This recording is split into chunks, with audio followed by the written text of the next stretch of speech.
আসসালামু আলাইকুম। এই ভিডিওতে আমরা পড়ব আইসোটোপের শতকরা পরিমাণ থেকে কিভাবে গড় আপেক্ষিক পারমাণবিক ভর নির্ণয় করতে হয়। দেখো, আমরা জানি যে কোনো মৌলের পারমাণবিক ভর হচ্ছে তার প্রোটন সংখ্যা এবং নিউটন সংখ্যার যোগফল। ধরো আমরা একটা পরমাণু নেই, অ্যালুমিনিয়াম। অ্যালুমিনিয়াম ১৩ নম্বর মৌল, তাহলে এর প্রোটন সংখ্যা হচ্ছে ১৩ এবং এর ভর হচ্ছে ২৭। ভর ২৭।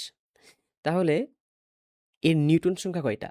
এই নিউটন সংখ্যা হবে তার পারমাণবিক ভর থেকে প্রোটন সংখ্যাকে বাদ দিলে তার নিউটন সংখ্যা পাওয়া যাবে। তাহলে 27 মাইনাস 30, 27 মাইনাস 13 হবে 14। অর্থাৎ অ্যালুমিনিয়ামে 14টি নিউটন আছে। 14টি নিউটন আছে। এবার আসো আমরা আরেকটা মৌল নিই, ক্লোরিন। ক্লোরিন হচ্ছে 17 নম্বর মৌল। 17 নম্বর মৌল এবং এই ক্লোরিনের পারমাণবিক ভর আমরা জানি 35.5, 35.5। এবার আসো এই নিউটনটা বের করি। তো নিউটন কিভাবে বের করব? সিম্পলি পারমাণবিক ভর থেকে প্রোটন সংখ্যাটা বাদ দিয়ে দিব। তাহলে নিউটন সংখ্যা পেয়ে যাব আমরা। এই যে পারমাণবিক ভর থেকে প্রোটন সংখ্যা বাদ দিলেই নিউটন সংখ্যা পেয়ে যাব। তাহলে 35.5 মাইনাস 17, তাহলে পাবো হচ্ছে আমরা 18.5, 18.5। এবার দেখো, নিউটন কি কখনো ভগ্নাংশ হতে পারে? অর্থাৎ একটা মৌলে প্রোটন সংখ্যা পূর্ণসংখ্যক থাকবে, হয়তো ৯টা ১০টা এভাবে থাকবে। ১০ দশমিক সামথিং এভাবে থাকবে না। আবার নিউটন সংখ্যাও পূর্ণ সংখ্যায় থাকবে।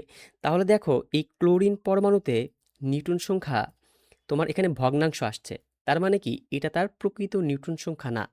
এটা তার প্রকৃত নিউটন সংখ্যা না। তাহলে দেখো, আবার দেখো, যদি প্রোটন সংখ্যা এবং নিউটন সংখ্যা সবগুলো ভগ্নাংশ যদি না হয়, সবগুলো যদি পূর্ণ সংখ্যা হয়, তাহলে কিন্তু পূর্ণ সংখ্যা হয়, ভগ্নাংশ যদি না হতে পারে, তাহলে কিন্তু এই যে পারমাণবিক ভর, এটাও কিন্তু ভগ্নাংশ হতে পারবে না। কিন্তু আমরা এমন অনেক মৌল জানি যেগুলোর পারমাণবিক ভর ভগ্নাংশ। যেমন কি জানি? দেখো, কপারের পারমাণবিক ভর আমরা জানি 63.5, 63.5। তার মানে কি? এখানে নিউটন আমরা যদি বের করি, কপার হচ্ছে 29 নম্বর মৌল, কপার 29 নম্বর মৌল। এটাও নিউটন বের করলে আমাদের কিন্তু ভগ্নাংশে আসবে 63.5 মাইনাস 29 এবং আসবে হচ্ছে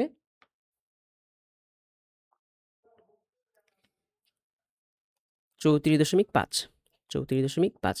এখানেও দেখো নিউটন সংখ্যা ভগ্নাংশ আসছে। তার মানে কি? এটা তার প্রকৃত নিউটন সংখ্যা না।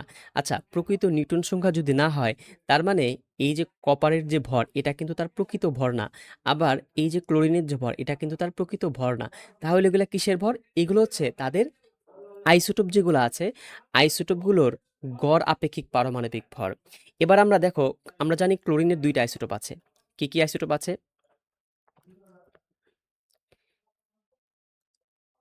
ক্লোরিনের 2টা আইসোটোপ। একটা হচ্ছে ক্লোরিন, ক্লোরিন 35, ক্লোরিন 35। আরেকটা হচ্ছে ক্লোরিন 37।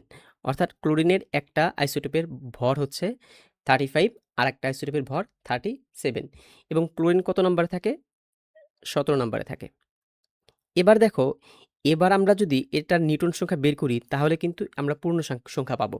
দেখো, নিউটন সংখ্যা হবে নিউটন সংখ্যা হবে হচ্ছে 35 মাইনাস 17, 35 অর্থাৎ 18। দেখো, এই আইসোটোপের ক্ষেত্রে নিউটন সংখ্যা হচ্ছে 18। আবার এটার ক্ষেত্রে যদি আমরা নিউটন সংখ্যা বের করি, তাও কিন্তু পূর্ণ সংখ্যা পাবো। এটা নিউটন সংখ্যা হবে 37 মাইনাস 17 অর্থাৎ 20টি। তাহলে এখানে 20টি নিউটন এবং 17টি প্রোটন মিলে এর পারমাণবিক ভর হয় 37। আর এটার ক্ষেত্রেও 18টি নিউটন এবং 17টি প্রোটন মিলে হয়, তার ভর হয় 35। তাহলে এই যে 35.5, এটা কিসের ভর? এটা হচ্ছে এই দুইটার গড় আপেক্ষিক পারমাণবিক ভর। তাহলে আইসোটোপগুলোর ক্ষেত্রে আমরা কি করি? গড় আপেক্ষিক পারমাণবিক ভর বের করি। তেমনি দেখো, এই কপারের ক্ষেত্রে একই। কপারের 2টা আইসোটোপ আছে। কপারের একটা আইসোটোপ হচ্ছে কপার 63, আরেকটা হচ্ছে কপার 65 এবং কপার 29 নম্বর মৌল। তাহলে এর প্রোটন সংখ্যা 29। তাহলে এর নিউটন সংখ্যা কত হবে? 63 মাইনাস 29 এবং এটা আসবে 34। আবার এটার নিউটন সংখ্যা হবে 65 মাইনাস 29, এটার আসবে হচ্ছে 36। তাহলে দেখো এই যে আইসোটোপগুলো, এগুলোর ক্ষেত্রে আমরা যদি প্রোটন সংখ্যা এবং নিউটন সংখ্যা যোগ করি তাহলে পারমাণবিক ভরটা পাই। কিন্তু আমরা যেই পারমাণবিক ভরগুলো জানি এগুলো তাদের অ্যাকচুয়াল পারমাণবিক ভর না। এগুলো কি ভর? এগুলো হচ্ছে তাদের গড় আপেক্ষিক পারমাণবিক ভর। তো এবার আমরা শিখব আইসোটোপগুলো থেকে কিভাবে গড় আপেক্ষিক পারমাণবিক ভর নির্ণয় করতে হয়। গড় আপেক্ষিক পারমাণবিক ভর কিভাবে বের করে? ৩টা রুলস ফলো করতে হবে। একটা হচ্ছে প্রথমে কোনো মৌলের প্রত্যেকটি আইসোটোপের ভর সংখ্যা এবং প্রকৃতিতে প্রাপ্ত ওই আইসোটোপের শতকরা পরিমাণ গুণ দিতে হবে। তারপর হচ্ছে গুণফলগুলোকে যোগ করতে হবে এবং শেষে যেহেতু গড়, তাহলে আমাদের মোট হবে হচ্ছে 100 দ্বারা ভাগ করতে হবে এবং সূত্রটা হবে তোমাদের বই যেটা দেওয়া আছে, সূত্রটা হচ্ছে গড় আপেক্ষিক পারমাণবিক ভর, গড়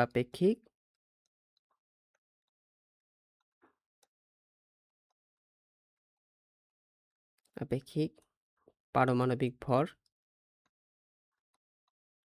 সমান হচ্ছে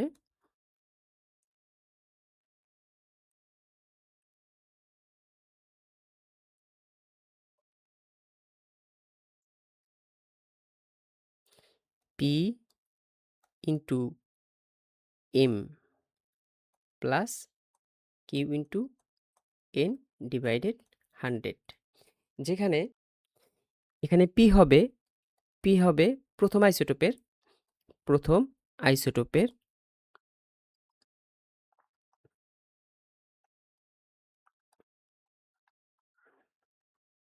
ভর সংখ্যা, প্রথম আইসোটোপের ভর সংখ্যা। তাহলে প্রথম আইসোটোপের ভর সংখ্যা, তাহলে এম হবে কি? আইসোটোপের ভর সংখ্যাকে তার শতকরা পরিমাণ উম দিয়ে গুণ দিব। তাহলে এম হবে হচ্ছে প্রথম আইসোটোপের প্রথম আইসোটোপের শতকরা পরিমাণ, শতকরা পরিমাণ, শতকরা পরিমাণ। তাহলে কিউ হবে কি? কিউ হবে আরেকটা যে আইসোটোপ থাকবে, দ্বিতীয় আইসোটোপ, তার ভর সংখ্যা এবং এন হবে দ্বিতীয় আইসোটোপের শতকরা পরিমাণ। তাহলে কিউ হবে দ্বিতীয় আইসোটোপের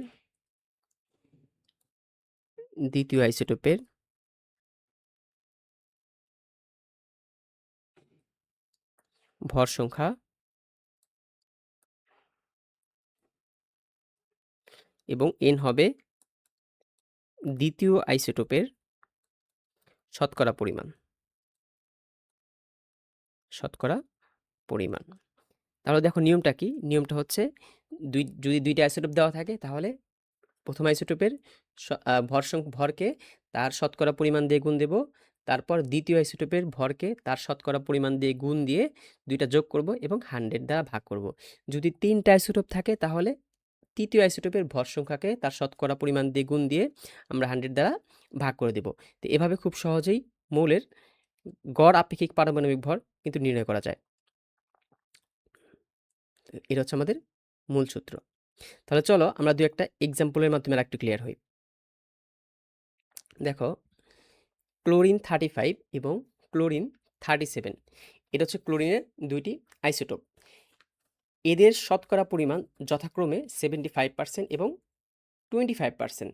তাহলে ক্লোরিন 35 এর শতকরা পরিমাণ হচ্ছে 75% এবং ক্লোরিন 37 এর শতকরা পরিমাণ হচ্ছে 25%। মৌলটির আপেক্ষিক ভর নির্ণয় করো। মানে এখানে হচ্ছে গড় আপেক্ষিক পারমাণবিক ভর। তাহলে আমরা কি করব? আমরা জানি আমরা জানি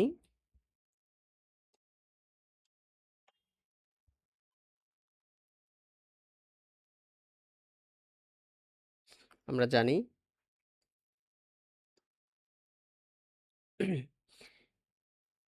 গড় আপেক্ষিক পারমাণবিক ভর গড় আপেক্ষিক পারমাণবিক ভর, আপেক্ষিক পারমাণবিক ভর সমান কি হবে?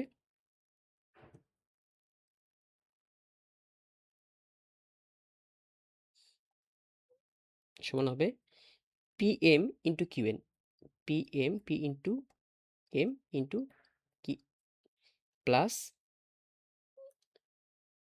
q into n, q into n divided 100। তাহলে দেখো ক্লোরিন 35 এর ভর কত? 35। আর এর শতকরা পরিমাণ কত? দেখো ক্লোরিন 35 এর ক্লোরিন 35 এর 35 এর পারমাণবিক ভর কত? 35, যেটা দেওয়াই থাকবে 35।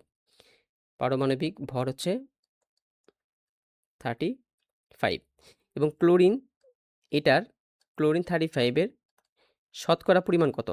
শতকরা পরিমাণ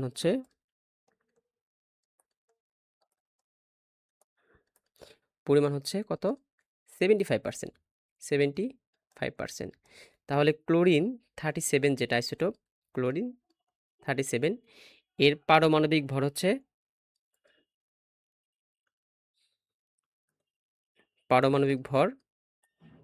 তাহলে 37 যেটা দেওয়া থাকবে এটাই হচ্ছে তার পারমাণবিক ভর 37 এবং এর শতকরা পরিমাণ হচ্ছে শতকরা পরিমাণ হবে 25%, 25%। তাহলে এবার আমরা কি করব? আমরা হচ্ছে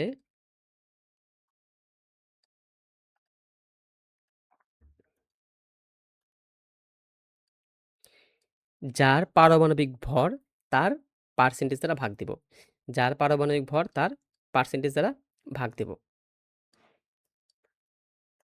এর পারমাণবিক ভরের পার্সেন্টেজ দ্বারা আমরা ভাগ দেব। তাহলে দেখো ক্লোরিন 35 এর পারমাণবিক ভর কত? 35 গুণ দেব এর পার্সেন্টেজ দ্বারা, শতকরা পরিমাণ দ্বারা। তাহলে 35 ইন্টু 75 যোগ দেব, যোগ দিয়ে আরেকটা আইসোটোপের পারমাণবিক ভরকে তার শতকরা পরিমাণ দিয়ে গুণ দেব। তাহলে এর ভর হচ্ছে 37 ইন্টু 25 এবং ভাগ দেব 100 দ্বারা। তাহলে এবার রেজাল্ট যেটা আসবে এটা হবে তার গড় আপেক্ষিক পারমাণবিক ভর। তাহলে এবার এটা রেজাল্ট আসবে 35.5, 35.5। তাহলে ক্লোরিনের গড় আপেক্ষিক পারমাণবিক ভর হচ্ছে 35.5, আমরা যেটা জানি। তাহলে আমরা এখানে কি করলাম? এখানে যদি দুইটা আইসোটোপ দেওয়া থাকে তাহলে প্রত্যেকটা আইসোটোপের ভরকে তার শতকরা পরিমাণ দিয়ে গুণ দিব, গুণ দিয়ে দুইটাকে যোগ করব এবং 100 দ্বারা ভাগ দেব। এভাবে বের হবে মৌলের গড় আপেক্ষিক পারমাণবিক ভর। এটা যদি আমরা বুঝে থাকি তাহলে আমরা এর নেক্সট ম্যাথটা করব। দেখো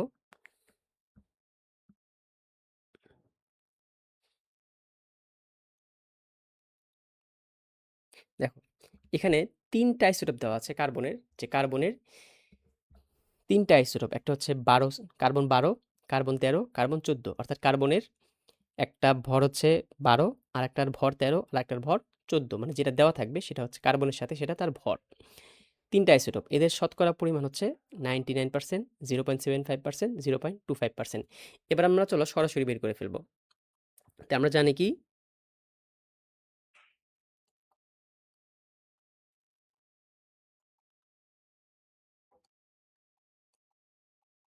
মৌলের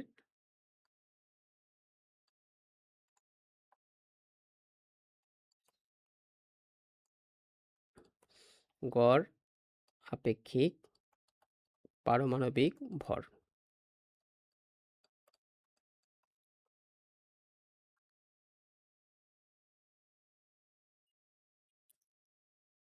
চলো এবার আমরা সরাসরি লিখব। দেখো কার্বন 12 মানে হচ্ছে এর ভর হচ্ছে 12, তাহলে এর ভরকে আমরা গুণ দেব, এর ভরকে আমরা গুণ দেব এর শতকরা পরিমাণ। তাহলে এইটার জন্য শতকরা পরিমাণ হচ্ছে এইটা, এইটার জন্য এইটা। তাহলে 12 ইন্টু 99 প্লাস তারপর হচ্ছে দেখো কার্বন 13 এটার জন্য শতকরা পরিমাণ হচ্ছে 0.75%। তাহলে 13 কে গুণ দেব 0.75 দ্বারা, কারণ কার্বন 13 এর ভর 13, কার্বনের ভর 13, এর শতকরা পরিমাণ 0.75। তাহলে 13 ইন্টু 0.75 প্লাস আরেকটা আছে কার্বন 14। কার্বন 14 এর পারমাণবিক ভর 14 এবং এর শতকরা পরিমাণ হচ্ছে 0.25। তাহলে 14 কে গুণ দেব 0.25 দ্বারা। তাহলে দেখো 14 ইন্টু 0.25 এবং ভাগ দেব 100 দ্বারা, এবং যেটা আসবে সেটা হচ্ছে আমাদের গড় আপেক্ষিক পারমাণবিক ভর। এটা ক্যালকুলেশন করলে আসবে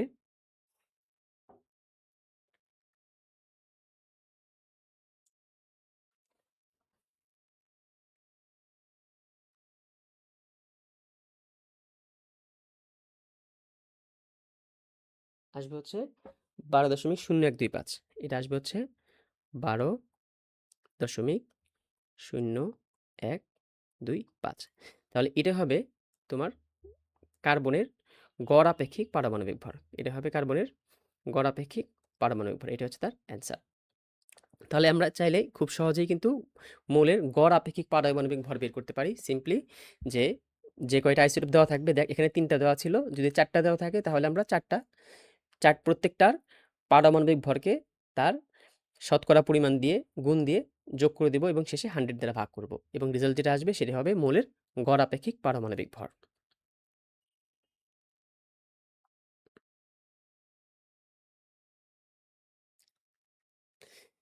এবার দেখো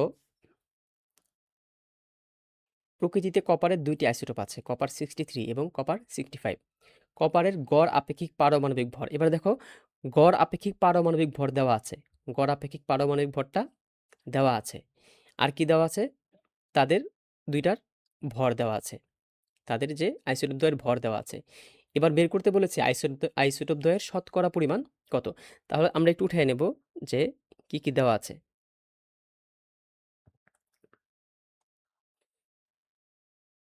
কপার 63, কপার 63 এটা হচ্ছে তার ভর, এবং কপার 65 আরেকটার ভর হচ্ছে কপার 65, এবং এদের গড় আপেক্ষিক পারমাণবিক ভর দেওয়া আছে, গড় আপেক্ষিক পারমাণবিক ভর দেওয়া আছে 63.5। বের করতে বলেছে কি শতকরা পরিমাণ। তাহলে ধরি, আমরা একটু ধরে নেব, ধরি ধরি কপার 63 এর শতকরা পরিমাণ, এর শতকরা পরিমাণ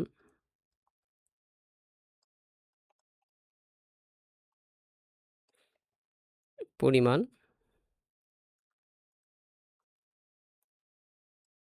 ধরি x%। কত আছে? x% আছে, x% আছে। তাহলে কপার 65 কত হবে বলো তো? কপার 65 এর শতকরা পরিমাণ হবে, দুইটা মিলে কত থাকে? পার্সেন্ট মানে হচ্ছে 100-র মধ্যে কত। তাহলে কপার 63 যদি x থাকে, তাহলে কপার 65 থাকবে 100 - x, কারণ দুইটা মিলে হয় 100। তাহলে এটা যদি x থাকে তাহলে এটা হবে 100 থেকে x বাদ দিলে যা হবে তাই। তাহলে 100 - x%। এবার চলো আমরা এই শতকরা পরিমাণ এইটা ধরে আমরা গড় আপেক্ষিক পারমাণবিক ভরের সূত্রটা লিখব। তাহলে আমরা জানি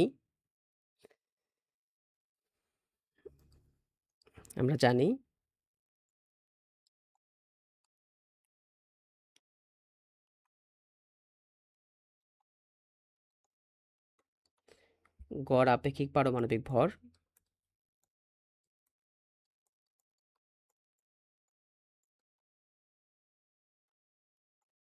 সমান কত?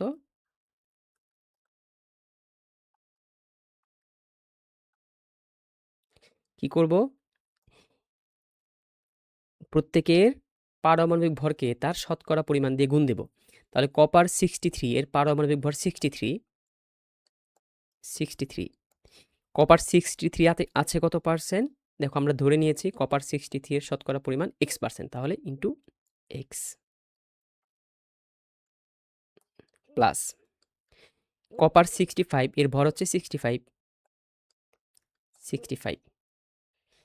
ইনটু গুণ দেব হচ্ছে কপার 65 এর শতকরা পরিমাণ 100 মাইনাস x, তাহলে 100 মাইনাস x 100 মাইনাস x এবং ভাগ দেব 100 দ্বারা ভাগ দেব। এবার দেখো এর কিন্তু গড় আপেক্ষিক পারমাণবিক ভরটা দেওয়া আছে। এই যে আইসোটোপের আপেক্ষিক পারমাণবিক ভর 63.5, তাহলে এটার পরিবর্তে আমরা লিখব 63.5 63.5 ইকুয়াল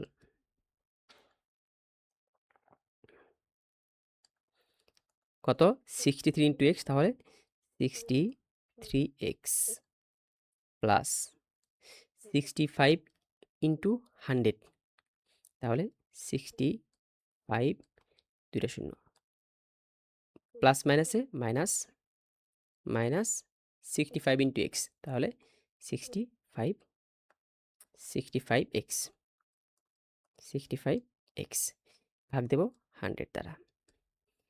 এবার 63.5 100টা এই পাশে নিলে গুণ হয়ে যাবে, তাহলে 63.5 ইন্টু 100 ইকুয়াল দেখো 63x মাইনাস 65x হবে হচ্ছে মাইনাস 2x প্লাস 65 100। এবার দেখো 63.5কে 100 দ্বারা গুণ দিলে হবে 63,500 এবং এইটা এপাশে নিয়ে আসলে মাইনাস হয়ে যাবে 65। আচ্ছা, এখানে একটা শূন্য হবে।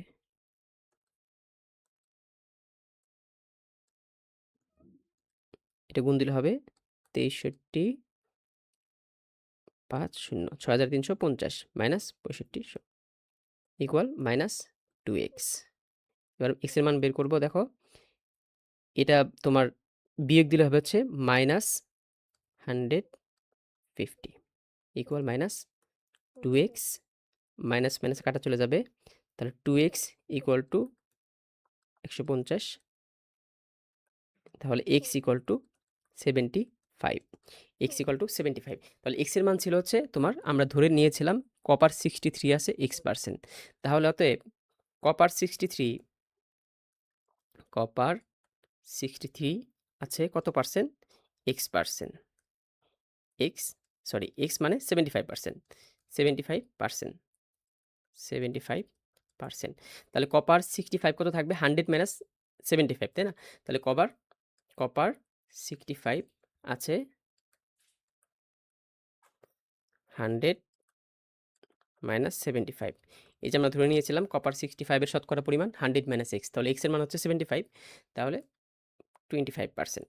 অতএব কপার 63 থাকবে 75%, কপার 65 থাকবে 25%। তাহলে আমরা কিন্তু এভাবে যদি গড় আপেক্ষিক পারমাণবিক ভর দেওয়া থাকে এবং শতকরা পরিমাণ চাই, আমরা এভাবে বের করে ফেলতে পারবো।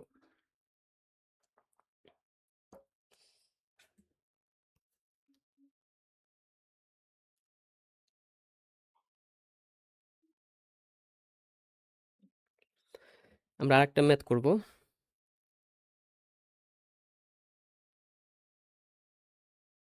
দেখো এটা ঢাকা বোর্ড 2021-এর। দেখো দৃশ্যকল্প 1-এ দেওয়া আছে হাইড্রোজেনের 3টা আইসোটোপ।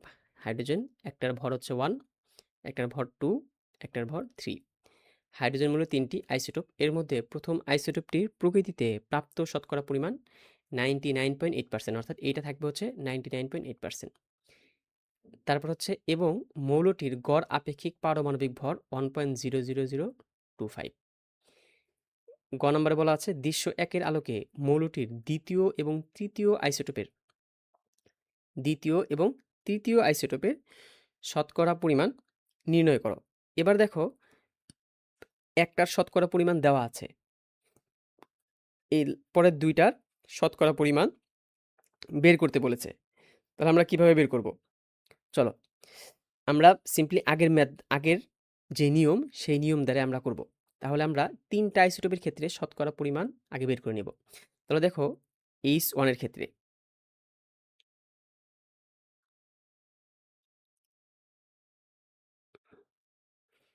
H1 এর ক্ষেত্রে 1 এর ক্ষেত্রে ভর কত? ভর হচ্ছে 1। শতকরা পরিমাণ শতকরা পরিমাণ দেখো শতকরা পরিমাণ দেওয়া আছে। এই যে শতকরা পরিমাণ দেওয়া আছে। 99.98% H2 এটা যদি 99.98% হয়, তাহলে এই বাকি ২ টা হবে হচ্ছে 100 মাইনাস এইটা। তাহলে দেখো এটা আছে হচ্ছে 99.98%, তাহলে বাকি ২ টা মিলে থাকবে হচ্ছে 100 থেকে এটা যা বাদ দিলে তাই না? কারণ 100 এর ভিতরে এটা আসছে এত পার্সেন্ট, তাহলে বাকি ২ টা মিলে থাকবে 100 থেকে এটা বাদ দিলে যেটা হবে। তাহলে H2 ও H3 এর শতকরা পরিমাণ শতকরা পরিমাণ শতকরা পরিমাণ হবে 100 মাইনাস 99.98% এবং বিয়োগ করলে আসবে 0.02%। 0.02%। এবার দেখো আমরা কিন্তু ২ টা একসাথে পেয়েছি। H1, H3 ২ টা একসাথে পেয়েছি। কিন্তু আমাদের ইন্ডিভিজুয়ালি বের করতে বলেছে যে হাইড্রোজেন ২ এবং হাইড্রোজেন ৩ এর আইসোটোপের শতকরা পরিমাণ কত? তাহলে এবার ধরে নেব। ধরি H2 আছে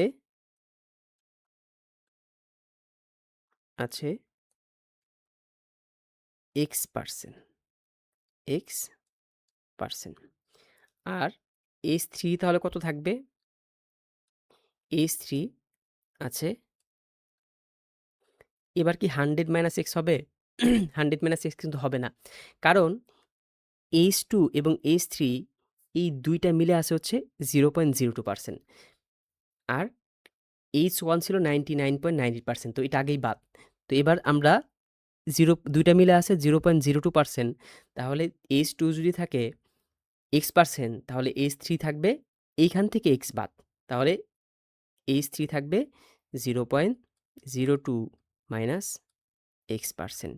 আশা করি বুঝতে পেরেছি যে আগে আমরা 100 থেকে বিয়োগ করেছিলাম, কারণ আমাদের সবগুলো ছিল, সবগুলোর মান আমরা আগে 100 থেকে বিয়োগ করেছি। কারণ হচ্ছে আগে আমরা 100 এর ভিতরে তোমার শতকরা পরিমাণগুলো বের করতাম। কিন্তু এখানে শতকরা পরিমাণ একটা দেওয়াই আছে যে হাইড্রোজেনের শতকরা পরিমাণ। এইটা বাদে আমরা H2 এবং H3 টা বের করতে বলেছে। তাহলে আমরা এইজন্য H2 এবং H3 সম্মিলিতভাবে ছিল 0.02%। H2 ধরেছি X, তাহলে H3 থাকবে এটা থেকে এটা বাদ দিলে। এবার আসো আমরা সূত্রটা লিখব। আমরা জানি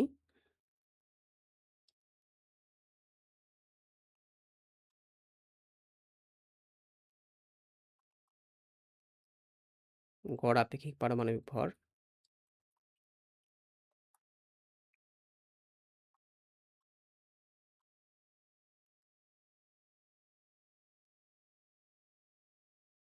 সমান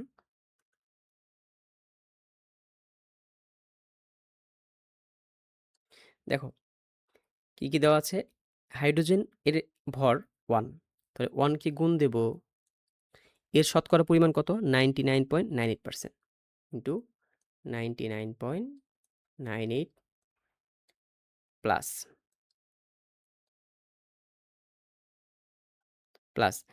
হাইড্রোজেন 2 আইসোটোপের ভর হচ্ছে কত?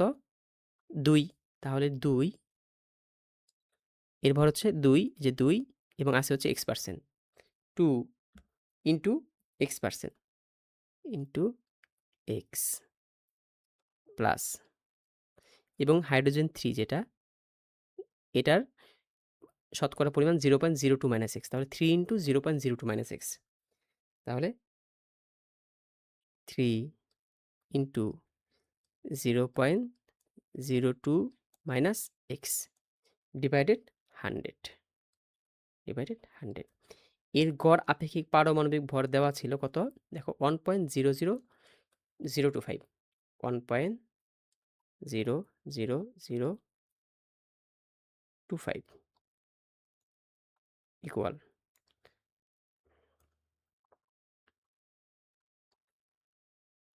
দেখো 99.98কে 1 দ্বারা গুণ করলে 99.98 প্লাস 2কে এক্স দ্বারা গুণ করলে 2x প্লাস 3কে 0.02 দ্বারা গুণ করলে হবে প্লাস 0.06 প্লাস মাইনাসে মাইনাস 3x ডিভাইডেড 100। এবার 100টা এই পাশে আনবো, এই পাশে আনলে 100কে এটা দ্বারা গুণ দিলে হবে 100.025 ইকুয়াল 99.98 প্লাস 0.06, এইটা যোগ করলে হবে 100.04 আর প্লাস 2x মাইনাস 3x যোগ করলে হবে minus x, plus 2x minus 3x হবে মাইনাস এক্স। তাহলে এবার এক্সের মানটা যদি আমরা বের করি, এক্সের মানটা হবে দেখো, এক্স আমরা এই পাশে নিয়ে আসবো, তাহলে এক্স ইকুয়াল টু হবে, এক্স এই পাশে চলে গেল আর এটা এই পাশে আসলো, তাহলে 100.04 মাইনাস 100.025 এবং আসবে হচ্ছে 0.015%। তাহলে হাইড্রোজেন 2 আইসোটোপ যেটা সেটা হবে 0.015%। তাহলে 2H এর শতকরা পরিমাণ, 2H এর শতকরা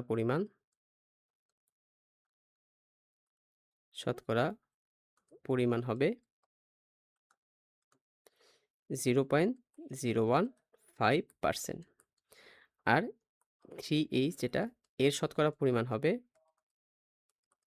কত হবে? এই যে দেখো 0.02 মাইনাস এক্স, তাহলে 0.02 মাইনাস এক্স কত? 0.015, 0.015% ইকুয়াল, বিয়োগ দিলে আসবে 0.005%। তো এই ছিল যে মৌলের গড় আপেক্ষিক পারমাণবিক ভর কীভাবে বের করতে হয়, এবং গড় আপেক্ষিক পারমাণবিক ভর যদি দেওয়া থাকে তাহলে সেক্ষেত্রে তোমার শতকরা পরিমাণ কীভাবে বের করতে হয়।